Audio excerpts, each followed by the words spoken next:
Shalom Aleichem. We welcome you once again to another one of our revelations that we are going to reveal that was sealed, cryptically, of course. Cryptic and then codex. Originally hand-drafted in Hebraic over 3,000 years ago. We're speaking mostly of the book called Revelation. Though I will bring to your mind during this testimony that if you've been following our testimonies, I mentioned before, and I'll mention it again, that the book called Daniel is a supplement to Revelation, and Revelation is also a supplement to the book called Daniel. That means they both exist at the same time, but they entwined together. They were connected, and they are connected together, as well as a book called Micah, which is the 33rd book of the Bible, right in the center of the Bible, 33rd book of 66 that they canonized. Micah's right in the middle for a reason. Also, the book called Zechariah. So you have Zechariah, you have Daniel, you have Micah, and you have all of those combined that you'll find in the book called Revelation. And Revelation is exactly what it is. It's a book of revelation that is preserved for today, the last days to be revealed. There are a lot of cryptic messages and prophecies in Revelation that are to be revealed today, the last days. Speaking of days, and for the sake of this recording, today, according to our solar calendar, is the 7th day of the 3rd month. We are now in the 7th day of the 3rd month of our solar year, 6027. It's also known by the Gregorian calendar by Pope Gregory XIII that he created and continued from the Julian calendar, Julius Caesar. That calendar today is known as Wednesday, May 15th, 2024. Again, that's the 15th day of May, 2024, Wednesday. With that said and confirmed, we ask now that you take out your study tools, take out your King James Version Holy Bible, as well as your Strong's Exhaustive Concordance and a dictionary or two if you have one or two, and a synonym finder. We may connect some synonymous words today. You may want to confirm them, as well as something to write with and something to write on. Take notes. And we always encourage you to take plenty of notes. So you're going to need a writing utensil and a notepad or some paper, whatever you can grab hold to write. Now that we have that out of the way, our subject today is going to be loosen some seals. And why was someone found in the Bible that wept much? Not crying, not weeping, but wept much. So let us go to the book called Daniel for a moment in the Bible, the King James Version, the last chapter of Daniel, and that would be Daniel chapter 12. Now, if you don't have a Bible, we're going to assist you with one that we found online. And you can follow along on the screen. If you look on the screen, the monitor, you'll see a copy of what I will be quoting from the King James Version Bible, as I am going to do now in Daniel chapter 12, beginning at verse 1. And that reads, as I quote, "And at that time shall Michael stand up." And here we have once again, I'm going to go over it, I did before, it's sort of like a reiteration that you see Michael here in English, but originally this name was hand drafted with 5 Hebrew characters, and 2 of the 5 were positioned twice, and that's Yod and Hey. So originally this name he's reading now in English, Michael, was at one time known as Micah, in translation in English, Micah Yahweh. And that would be, again, 5 Hebrew characters and 2 of the 5 positioned twice to bring on 7 positions. And each one of those 7 positions represents a seal. In other words, this is where those 7 seals originated in this name, Mika Yahweh. In Hebrew, it's Mem Yod Kaf Yod Hed Wav He, and that's from right to left. Again, Mem Yod Kaf Yod He Wav He, the originator of the 7 seals. And during time in the history of theologians of Europe, especially of England, realized that that name, Mem Yod Kaf Yod Hed Wav He, or Mika Yahweh in translation, is ineffable. Why? Because it possessed the theophoric extension of the God of the Hebrews, known as Yod Hed Wav He. So during time, they cut off the theophoric extension of Mika Yahweh and left it only as Mikael, which means they added the Elohim opposed to they added the title, the appellation, as opposed to the name Yahweh or Yod Hed Wav He. They added Elohim. Then they took the Elohim and even shortened that to just El. And that left the world with knowing only Mikael, opposed to Mika Yahweh, Mikael, opposed to Mika Elohim, Mikael.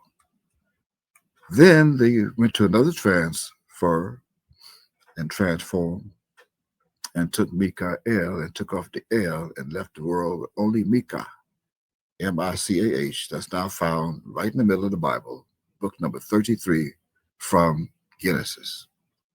So here you have Michael in chapter 12, verse 1. And I gave you a little bit of the etymology of how Michael is found today and how it's read in this chapter and verse. Remember, each one of those Hebrew symbols, or 5, 2 positioned twice, represents 7 seals. Also 7 angels. Those 7 positions represent 7 angels, and all found in Revelation. That means each symbol, even those are positioned twice with a twin, represents a plague that's being brought upon this planet today, the last days. And they all have a position, they all have an assignment, and they also have a commandment to do from the one who possesses these 7 angels. And that would be Michael. Today, Michael is standing. I read again from the beginning, Daniel chapter 12, verse 1. And at that time shall Michael stand up, the great prince, which is Gadol Sar Yod Hed Wav He. Gadol Sar Yod Hed Wav He. So you have Mem Yod Kaf Yod Wav He, Gadol Sar Yod Hed Wav He. That means Michael, the great prince, which standeth for the children of thy people. And there shall be a time of trouble, such as never was since there was a nation, even to that same time. And at that time thy people shall be delivered, every one that shall be found written in the book. That book is also known as the book called Micah. That is the foundation of Revelation, as well as Daniel, the book that we're reading from now. Verse 2, and many of them that sleep in the dust of the earth shall awake, some to everlasting life, and some to shame and everlasting contempt. Verse 3, and they that be wise shall shine as the brightness of the firmament, and they that turn away to righteousness as the stars forever and ever. And verse 4, and here's where we get to the subject and where it comes from, of loosing the seals. As verse 4 says, but thou, O Daniel, shut up the words and seal the book, even to the time of the end. Many shall run to and fro, and knowledge shall be increased. Now, here you have in verse 4 the mystery of who it was that was commanded to shut up the words. What words? The words that he was told. But he did not have the power to seal the book. That means the one who told him to shut the words is the same one who told him to seal the book, even to the time of the end.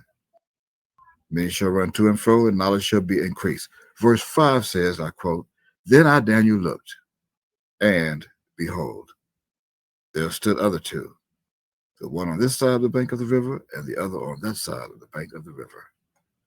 End quote. Now, these two are also known as two witnesses. And those two witnesses are also found in Revelation chapter 11. That you also find in chapter 5 where and how that book was sealed, that we've just revealed to you here in Daniel chapter 12. But let's do this for a moment. Let's go to the name Daniel itself. And what is the meaning of the name Daniel? Do you know? Daniel. What is the meaning of the name Daniel? Now, when you find the meaning of the name Daniel, you can go in your concordance, and I'm going to give you the reference to the name Daniel on how you can find the meaning of it. And that would be under Daniel, under the word Daniel, the name Daniel, under H 1840. We're helping you with the stuff, and it comes from Daniel, or actually Daniel, which means God is my judge. God is my judge. Also means a judge. A judge. However, the name, the etymology of the name comes from strife. That would be under H1777. It comes with strife, to contend with, and to vindicate. Again, it's under H1777 that creates the Hebrew word known as deen. Deen means to minister, to minister, execute judgment, and to contend with. And the etymology of that, it comes from the Hebrew word known as Adon, under reference H113. That means Lord and Master. Lord and Master. Also prophet and priest. Adoniah also means superintendent of household, of affairs. It means firm, strong. Again, that's H113, Adon. And all this comes from the name that you thought was a name known as Daniel, or Daniel, or Daniel.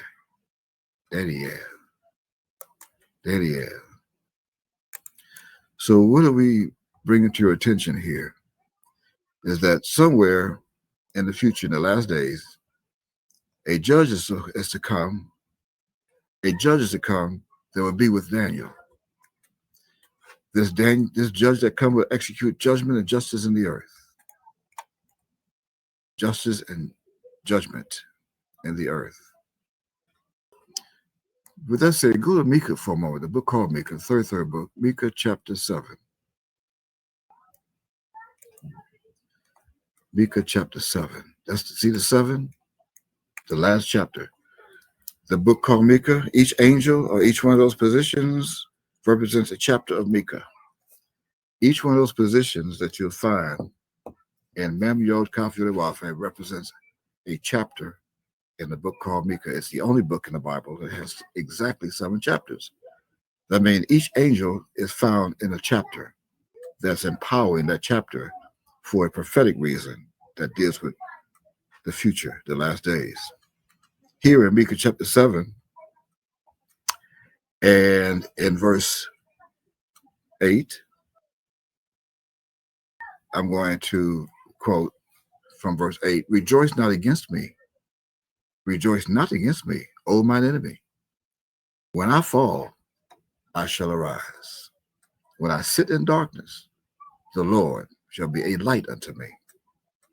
And verse 8 is, I will bear the indignation of the Lord, because I have sinned against him, until he plead my cause and execute judgment for me through Daniel, chapter 12 and verse 5 that you saw, I read to you earlier, and verse 4 and 5, with the two witnesses. He will bring me forth to the light, and I shall behold his righteousness. Verse 10, then she that is mine enemy shall see it, and shame shall cover her, which saith unto me, where is the Lord thy God? And when she asked that question, mine eyes, that you will see on social media, even on video, mine eyes shall behold her. Now shall she be trodden down as the mire of the streets. End quote, end of verse 10. So now that we have Micah chapter 7 confirmed, that's connected to Daniel's, the meaning of the name Daniel as executing judgment, that means someone is here in the last days now with Daniel to execute judgment and justice in the earth. Judgment and justice. And the only way that can happen is to loose the seals that were told to be sealed, and that were sealed in Daniel chapter 12 and verse 4. Shut the words and seal the book.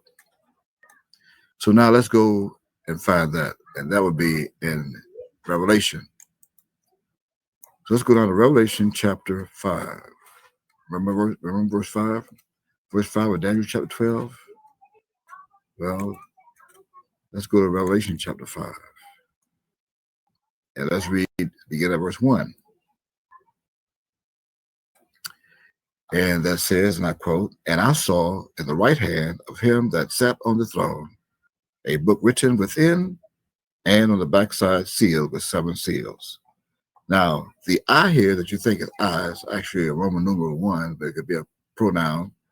I represents the one who was looking at the one standing and stood back in the days in Daniel. So Daniel saw this one standing, and that's why it appears in that book now that Michael shall stand. That's Daniel saw in the right hand of him, the same one standing, that sat on the throne, a book written within. The book written within is the book called Daniel. The book called Daniel. And on the backside, sealed with 7 seals. The book on the backside of Daniel is Micah, the book called Micah, sealed with 7 seals. And that will explain again why Micah is the only book that has 7 chapters. Each chapter is a seal. Each seal is being guarded by an angel, as a guardian angel. So the book written within is Daniel, which is on the backside. And here comes Micah after that will seal the book with 7 seals. You got it? Got it. Now, verse 2. And I saw a strong angel proclaim with a loud voice, who is worthy to open the book and to loose the seals thereof. Notice that this verse ended with a question mark, but it's actually the answer. The answer is who? Who is? Keep in mind that the name Mikael means who is like God, who is like God. Mikael. And the name Mika Yahweh means who is like Yahweh. Mem Yod Kaf Yudawafe means who is like Yahweh. So here you have the answer. Who is worthy to open the book? That should be a period after book instead of a comma. Also continues with and to loose the seals thereof should also be a period and not a question mark. Usually, in English grammar, when you have a sentence that begins with who, usually it is with a question mark. And that's why the theologians were confused here when translating these scrolls and put a question mark there. But there are no question marks in Hebraic. Let's pause here for a moment and go back to go back to the book called Micah. And we're going to go to chapter 6 this time, Micah chapter 6. Let's give an example of what we mean by that. That who is the answer. Micah chapter 6, I'm going to read verse 9. And that says, as I quote, the Lord's voice crieth into the city. Now you know who the loud voice is. That was the Lord's voice This is connected to Revelation chapter 5 and verse 1. The loud voice, the Lord's voice, crieth into the city. Which city? That city today is in the United States of America, where I'm sitting right now, known as Miami, in a state called Florida. Florida. That is the city in Miami, of Florida, the state in the United States. That's where I'm sitting right now. And this is the very same city where the Lord's voice was crying. It crieth, not weeping, crieth out loud. And if you would like to see what that was like back in the 80s, then find one of the videos that you'll see my that's also father in Hebrew, Olive Beth, on the reference Strong's H1. Find a video and you'll see my he would be shouted out loud on his podium and crieth out loud. Voice crieth into the city. Again, not weeping, but crieth out loud unto the city. He's also who? He's wisdom. The Lord is also wisdom. But with him is the man of wisdom. The man of wisdom is his son that shall see thy name. The man of wisdom shall see thy name. Again, my is wisdom. And with him is a man of wisdom shall see thy name. And that man of wisdom, he sees thy name. I continue as I quote, hear ye the rod. That rod is also the same rod in Psalms chapter 23. The rod. That rod is standing at 4 cubits in height. That's 72 inches. That's how that rod stands from left to right, R-O-D. 72 inches in height, which is the same as 6 feet. A 6-foot rod. And who hath appointed it? Period. You see it? You notice here in this verse, although the last sentence is found with who after the conjunction and who hath appointed it. And although who is followed by the conjunction and, notice how this verse ends with a period and not a question mark. And that means that's the same who is like Yod-Heh-Wav-Heh, who is like Yahweh, and who is also Yahweh. So you have who is Yahweh, and then who is like Yahweh. Who is the Father? Who is like is the Son. Who is like the Father is the Son. You got it? You got to follow this now. Who is God? Now, who is like God is the Son. Simple. Now go back to Revelation chapter 5. Since we have explained that and we have gotten that out of the way now, let's look at that again. So you'll see that that's not a question, but the answer in verse 2. And I saw a strong angel proclaiming with a loud voice, who is worthy to open the book and to loose the seals thereof, period. Who is going to do it? Verse 3, and no man in heaven, nor in earth, neither under the earth, was able to open the book, neither to look thereon. So that means that whoever opens the book and look at the book and reveal the book won't be from the planet. They won't be known as man. They'll be known as a celestial being. You got it? Because no man in heaven, there is no man in heaven anyway. The only beings in heavens are called angels, celestial beings. So there's no man on earth either, no in earth. Well, because the earth itself is a man or a celestial being. You have to study that. It's been revealed before. But this earth symbolizes a celestial being who has an ear of the truth and the heavenly truth, the whole truth. That's E-A-R-T-H, true holiness. E-A-R, the ear of true holiness. Neither under the earth.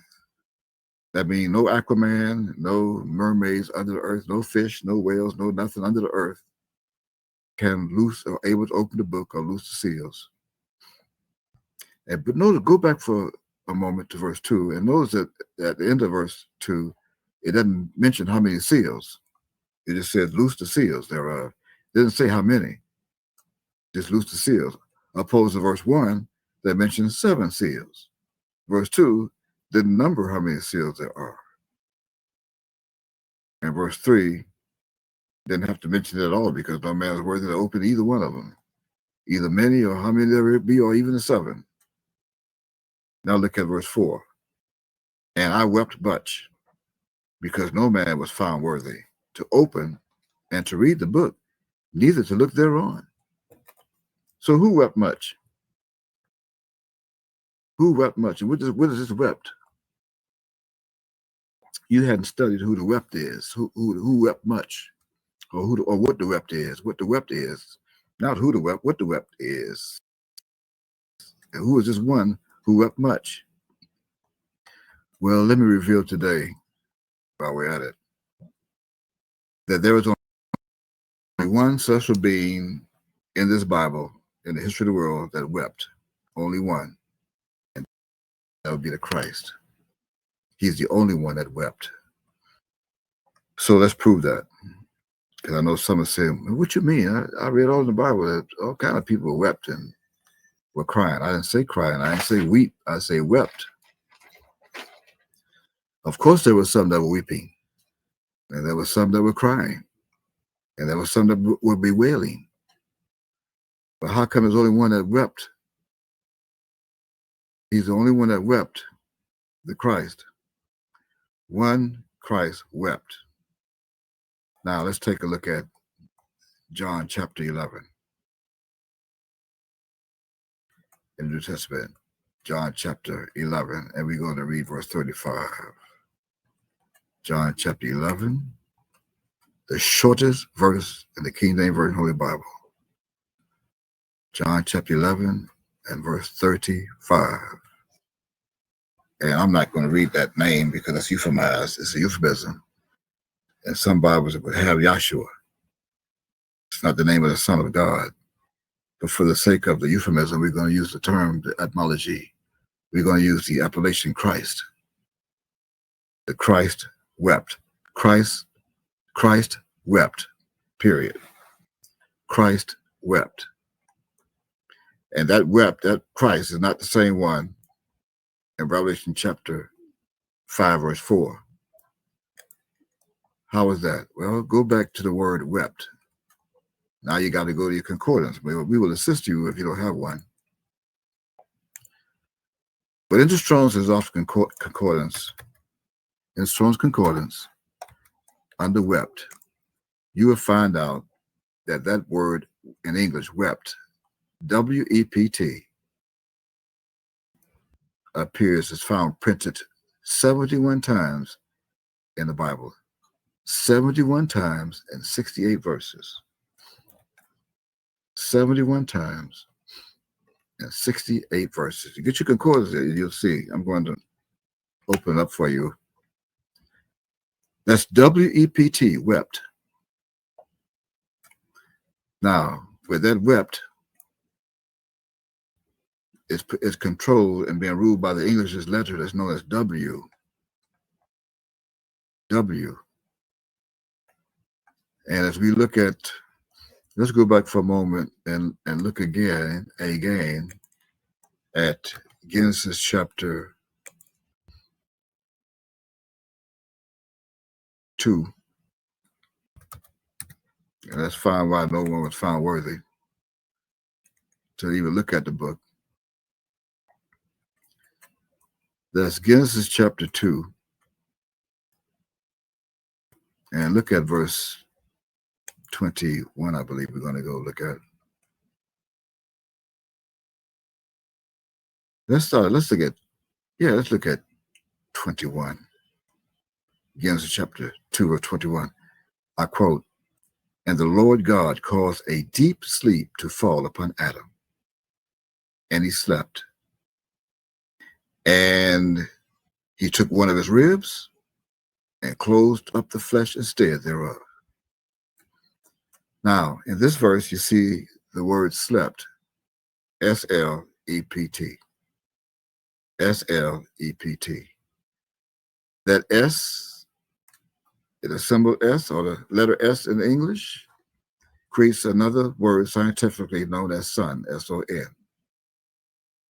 The L takes on a homophone of the sound, L. Even the L-E from right to left is L-E-L, that's short for Elohim. So in this verse, you see a metaphor that represents the son slept, known as Adam. And not only slept, but a deep sleep. So when you take the SL away from the EPT, knowing that the son stood as Michael as 6 feet, the 6 feet represents the sixth Hebrew symbol known as Wav. Wav. And Wav created the English as W. So as Michael stands, he's standing in his sleep, or he stood in his sleep, deep sleep, until he was awakened by his father, the God of the Hebrews. But as he slept and in his deep sleep, standing as Wav, then you take that W away from the SL of the sun and the L, Elohim, and you put a W with the EPT. Now you have wept, W-E-P-T. And that will explain the mystery of how the son is the only one that wept. Now let's prove that. Let's look up the word wept itself. You're in the concordance. W-E-P-T. Again, 71 times and 68 verses. And the majority in the Old Testament under H1058, 1058, created the Hebrew word known as Bakar, Bekar, spelled from right to left, Beth, Kaf, Hey, Bakar. And that means to weep, weeping, bewail, cry, shed tears, to weep upon, bewail. That's what they put there. That's what the theologians were led to believe. But mostly, the majority of the meaning means to weep and to bewail and to lament or lamenting and embrace and weep. That's under, again, H1058. And when you look in your Old Testament and your concordance, under that H1058, you'll see that that's the main meaning of that English word, wept, under that Hebrew word, Bakar. You also have one under H6963 in Genesis chapter 45, verse 2, where it says, and he wept aloud, and Egyptians in the house of Pharaoh heard. Now, that may be someone back in the days of Egypt that were weeping, but this word brings up voice, a sound. Under H6963, a voice that wept. The voice, a sound that they heard of lightness, under that meaning. And that would be the only other meaning that would join with 10:1058 for wept in Hebrew. And you can look at all other chapters, Judges, the book of Judges, the book called Judges, and you got Ruth and 1 Samuel, and all these books and chapters in the Old Testament bears the same meaning, H1058. 1058. Ezra, all the way down to Nahum, and actually Nehemiah. And Psalms, same meaning, 1058. Psalm 69:10, when I wept and chastened my soul with fasting, that was to my reproach. All the same meaning, bearing the same meaning. The last book and chapter in the Old Testament with this meaning is Hosea chapter 12 and verse 4. And that says, yeah, he had power over the angel and prevailed. He wept and made supplication unto him. He found him in Bethel, and there he spake with us. And that wept is the same meaning as in cry. You get to the New Testament, the first book is Matthew, the first chapter 26 and verse 75. And it bears the Hebrew, or actually the Greek meaning now, with the Greek word with the Hebrew meaning. See, the Greeks copied from the Hebrew. So now you're changing the reference to G 2799. And G 2799, with the Greek word, it gives the Greek word kleo, kleo, kleo, kleo, or kleo. And it means to mourn, to weep and to lament. See, they got that from the Hebrew. Of those who mourn for the dead, to whom to weep for, to whom they weep for, mourn, bewail one. All the same meaning of the Hebrew. And that means when you read that verse in Matthew 26:75, as I quote, and Peter remembered the word of the Christ, which said to him, before the cock crow, thou shalt deny me thrice. And he went out and wept bitterly. And then you have Mark chapter 5, chapter 14, chapter 16, Luke chapter 7, chapter 8, all bearing the same meaning, and wept. Then you come to John, of subject earlier, John chapter 11, verse 35. And that is the only verse that bears a totally different meaning in Greek, which is on the Greek, or G 1145. And that bears the Hebrew word known as drakra, the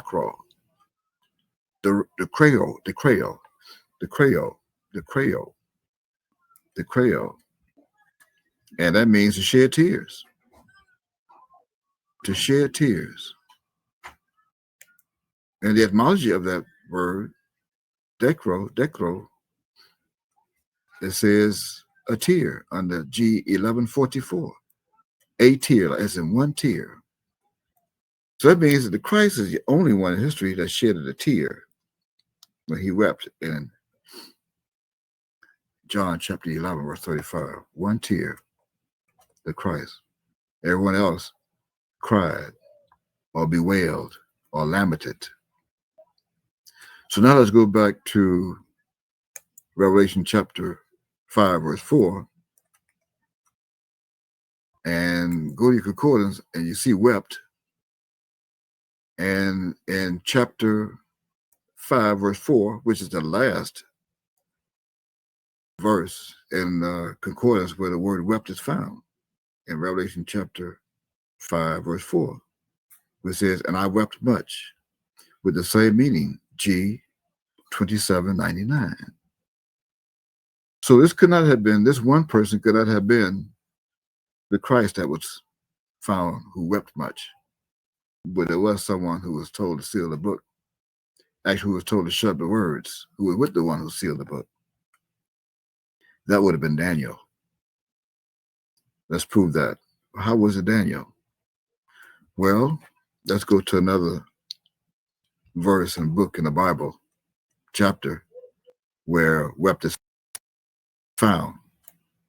And with a different meaning, that would be under Acts chapter 20, verse 37, as I quote, and they all wept sore and fell on Paul's neck and kissed him. Now, this wept is on the G 2805. G 2805. This is the first meaning, G 2805, which is the etymology of 2799. That means weeping and lamentation. However, in this verse of Acts chapter 20, verse 37, there's another meaning, which is G 1096, that they hid. And this will reveal how it would be identifying Daniel as that one that wept much.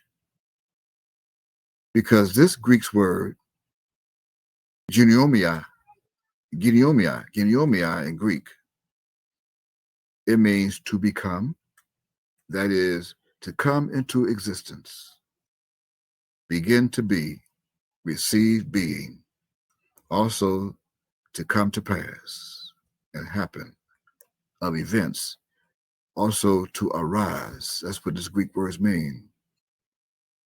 Ginomia means to arise and to appear in history and come upon the stage, of men appearing in public All this is coming from wept, that you thought was wept. That means without the W and you put the SLEPT, you have slept. That makes more sense than wept. Because once they put into a deep sleep, as all slept in Adam, when Adam slept, all slept, according to 1 Corinthians chapter 15. You'll find that in there. That means once they slept, then they must come back into existence in the last days when the Christ opens and looses the seals. That means they'll all be coming out of the seals to be made finished, to be made and finished of miracles. I'm in the same meaning under the Greek term G1096, Strong's G1096, Genomia. And also to be performed. What does this have to do with wept that you thought was crying or weeping? It's cryptic. I told you that at the beginning of this testimony in Revelation. It's cryptic. So when you read in Revelation chapter 5, verse 4, where it says, and I wept, it wasn't crying. Not with tears. Only the Christ did that. And to prove it, as we continue on that particular revelation and meaning, when you go to your concordance, and I encourage you to do this, go in your concordance if you're going to go online and type in wept, W-E-P-T, in the search box. Once you do that, you're going to come up with the 71 different verses in the Bible that is found printed. Actually, 68 verses, 71 prints.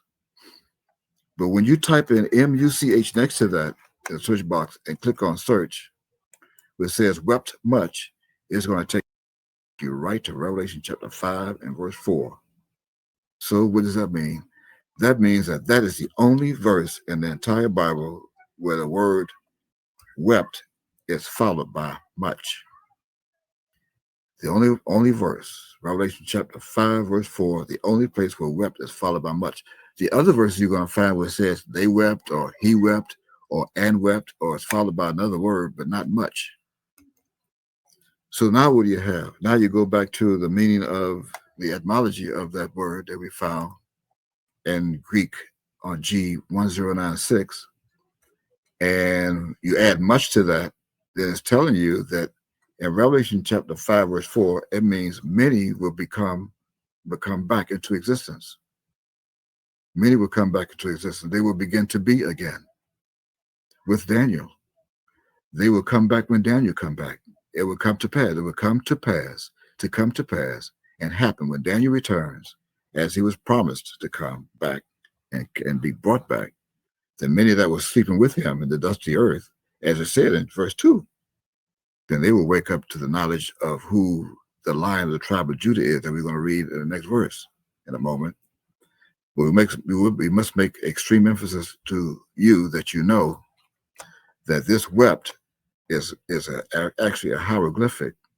It is a cryptic message, a codex message that was hidden and sealed in this book to let you know that miracles are going to be performed as those seals be loosed, the 7 seals, and many more seals to be performed. And of men appearing, men will be appearing in public and even wearing purple. Men will arise. So you thought you were under the impression that I wept much, like as in crying. No. I wept much would mean many people, many men would be appearing in public as one wept much with others to come into existence. It's there. Look at your recorder. G1096. Of course, they get it from the Hebrews from H, but they hid on the Greek 1096. Now, you may have thought that someone was crying because no one could open the book or loose the seals. Well, that would cause someone to cry, not knowing that if you were going to perish, you wouldn't stand a chance without someone opening the book and letting people out. We're going to prove that in a moment. But why would someone cry? Because there would be no one to bring the laws back for the Hebrews to follow, the Hebrew Israelites to follow. Now look at Isaiah for a moment, and let's find out why no one was worthy to open the book, as we just point out to you in Genesis chapter 2 and verse 21. Adam was put in a deep sleep. So let's go to Isaiah chapter 29. Let's find out why. Why no one can see it. Why no one was worthy. Let's look at verse 10, Isaiah chapter 29. And that says, as I quote, "For the Lord hath poured out upon you the spirit of deep sleep, and hath closed your eyes, the prophets and your rulers, the seers hath he covered." That's the same deep sleep of Genesis chapter 2 and verse 21. The same deep sleep. I mean, and Adam all slept. Close your eyes. And the vision of all is becoming to you in verse 11 as the words of a book that is sealed, which been delivered to one that is learned, saying, "Read this, I pray thee." And he said, "I cannot, for it is sealed. Not only is the book sealed, but his eyes and mind were sealed." Verse 12, and the book is delivered to him that is not learned, saying, "Read this, I pray thee." And he saith, "I am not learned." So what's going on today? Where all these people coming from who profess that they know the book and that they have been sent by God to do whatever they're doing. Verse 13 can answer that question. That reads, "Wherefore the Lord said, for as much as this people draw near me with their mouth and with their lips do honor me, but have removed their heart far from me, and their fear toward me is taught by the precept of men." That's the answer to that question. The Lord did not send them. But they're sleeping. Daniel chapter 12, verse 2 says, "Sleep in the dust of the earth." So who's going to awake them? Run real quick to 1 Corinthians chapter 15. As we're going to run over here for a moment. We're going to run back to Exodus a moment. But look at 1 Corinthians chapter 15. And let's look at verse 12. 1 Corinthians chapter 15, verse 12 says, "Now if Christ be preached that he rose from the dead, how say some among you that there is no resurrection of the dead? But if there be no resurrection of the dead, then is Christ not risen? And if Christ be not risen, then is our preaching vain? And your faith is also vain." Verse 15, "Yeah, and we have found false witnesses of God." Why? Because we have testified of God that he raised up Christ, whom he raised not up, if so be that the dead rise not. For if the dead rise not, then is not Christ raised? And if Christ be not raised, your faith is vain. Ye are yet in your sins. Verse 18, "Then they also which are fallen asleep in Christ are perished." It is not a deadly sleep. It's not a perishable rest forever. As verse 19 explains, "If in this life only we have hope in Christ, we are of all men most miserable."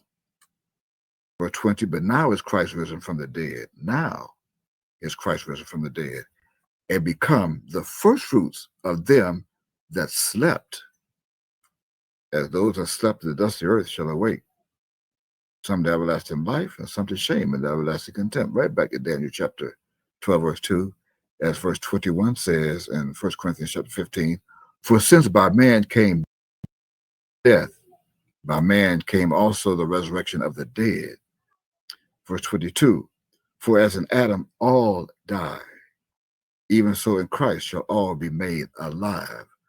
This verse is telling you that the Christ and Adam is the same soul. Verse 23, "But every man in his own order. Christ, the first fruits. Afterward, they that are Christ at his coming." The first fruits are those that were back in the 1980s at the temple, but they were not ripe. The only first ripe fruits are found in Micah chapter 7, verse 1, and they're here with me today. Verse 24, "Then cometh the end, when he shall have delivered up the kingdom of God, even the Father, when he shall have put down all rule and all authority and power. For he must reign till he hath put all enemies under his feet. Now, verse 26 says and promise, the last enemy that shall be destroyed is death. Verse 27, for he hath put all things under his feet. But when he saith, all things are put under him, it is manifest that he is accepted, which did put all things under him. Verse 28, and when all things shall be subdued under him, then shall the Son also himself be subject unto him that put all things under him, that God may be all in all. I think that's bringing it to the light. Let's bring it to the light. This is 1 Corinthians chapter 15. Anyway, now back to the quick synopsis that we took you back to Genesis chapter 2 and verse 21, let you know that the Christ, that Adam is the Christ who was put into a deep sleep by the God of the Hebrews himself. And then all of a sudden you get to Daniel chapter 12, and someone is standing that they call Michael. I mean, Michael must have been resurrected by his father out of the deep sleep. And yet you go back to Isaiah chapter 29, and some are still sleeping in the dust of the earth. And that would explain verse 2 of Daniel chapter 12. And when all that is happening in verse 4, that the books were sealed, will all of a sudden be loose in Revelation chapter 5. Let's go back there and prove it. Go back now to Revelation chapter 5. And now you know the mystery of who it was that wept much, Daniel. And much with him will be resurrected from the deep sleep. Revelation chapter 5. Let's go back and reiterate verse 4 again, now that you know. And I wept much, which means what? Much will be with him, resurrecting and being raised from the dead. To go and correspond with Daniel chapter 12, verse 2. And because of that, no man was found worthy to open the book, to open and to read the book, because they wasn't part of those that wept much. See, in order to be awake to everlasting life, you must you must weep much. You must also weep much with Daniel. You got it? Mystery. It's cryptic. Prophetic cryptogram. And because that when they were not able to look thereon, neither to look thereon. They couldn't read the book as it was confirmed in Isaiah chapter 29 and verse 11. Verse 11 and 12, they couldn't read the book, couldn't open it, couldn't read it, neither look thereon. And one of the elders said unto me, weep not. See, now you have weep not. Where did they get the weep not? What you mean weep not? What's this weep? Now you got to go to weep. And all of these were sealed on the altar. So now let's go to weep. We went from wept to weep. So opposed to the PT, we go to the EEP. EEP, weep. And when you go to the weeping concordance, the word weep, English, W, that is sitting between, the EE is sitting between the W and the P in English. Same meaning, 1058, weep. H1058 is found 49 times printed in 45 verses of the King James Version Bible. The same meaning, 1058. That's not getting us any place. In the Old Testament, 1058. All the way in Job and Ecclesiastes, Isaiah, 1058. Then all of a sudden you get to Isaiah chapter 15. It takes us to 1065. And that only takes us back to 1058. To be well. To be well. After Isaiah. And then you get to Yirmiyahu, same thing. Yirmiyahu chapter 9, same thing, 1058. But then all of a sudden you get to Jeremiah chapter 13, Yirmiyahu chapter 13, verse 17, and you have shall weep sore under H 1830. Under H 1830. And it takes you right back to weep. Takes you right back to weep. Why is that? Why is Satan playing so many tricks on the minds of the people in English when it comes to translation of the original Hebrew words? You're looking at Joel, same thing. Joel, chapter 2, chapter 1, 1058. What's the mystery of that? Because Micah, who's also the lion of the tribe of Judah, left word in Micah chapter 1 that this weep does not exist. That means every place in the Bible where they found the original Hebrew word for weep, Micah left word for all of those that's going to be under wept to not weep because it doesn't exist. Let's prove it. Look at Micah chapter 1. Micah chapter 1. And I'm going to read verse 10. Micah chapter 1, verse 10. And it says, declare ye it not at Gath. Weep ye not at all. In the house of Ephraim, roll thyself in the dust. Where's the mystery? This is extremely cryptic. This dust is the same dust that's found in Daniel chapter 12, verse 2, that many are sleeping in the dust of the earth. That means once you awake, you're not to weep. And that would be the same one in Revelation chapter 5 and verse 5 of Micah telling you, all of you right now, weep not. Why? Because it doesn't exist. Weep not. Why? Because you are to wept. You are to wept. You wept already. You already wept. You wept, so why weep? Weep not. Let's prove it some more. Look at Luke chapter 6 and verse 21. Luke chapter 6, verse 21 says, blessed are ye that hunger now, for ye shall be filled. Blessed are ye that weep now, for ye shall laugh. You should find yourself laughing. Chapter 8 of Luke, verse 52, and all wept. See here? And all wept.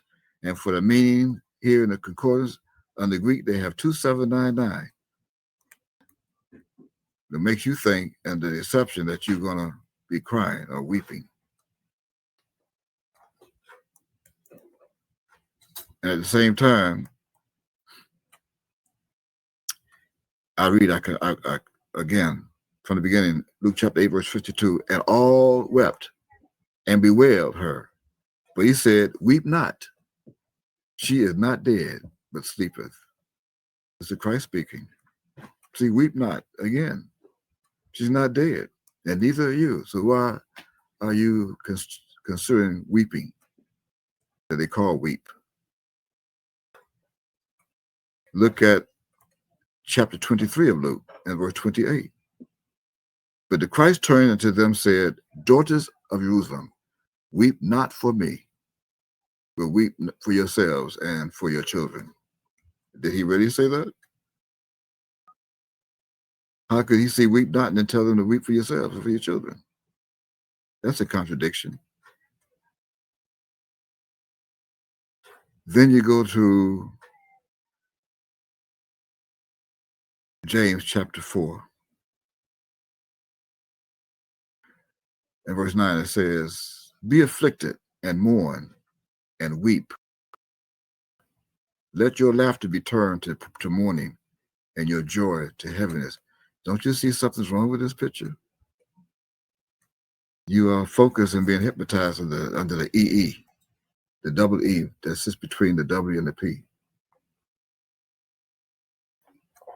It's a Satan's trick.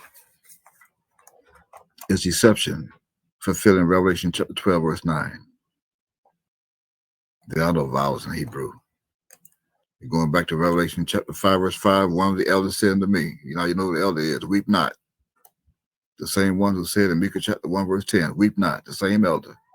Behold, the Lion of the tribe of Judah, the root of David, hath prevailed to open the book and to loose the 7 seals thereof from his book. The 7 chapters, the book called Micah, the same Lion, the root of David and offspring. Now go to Revelation, go to the next chapter, 6. These are the same ones that was on the altar. They're all those that wept. Revelation chapter 6.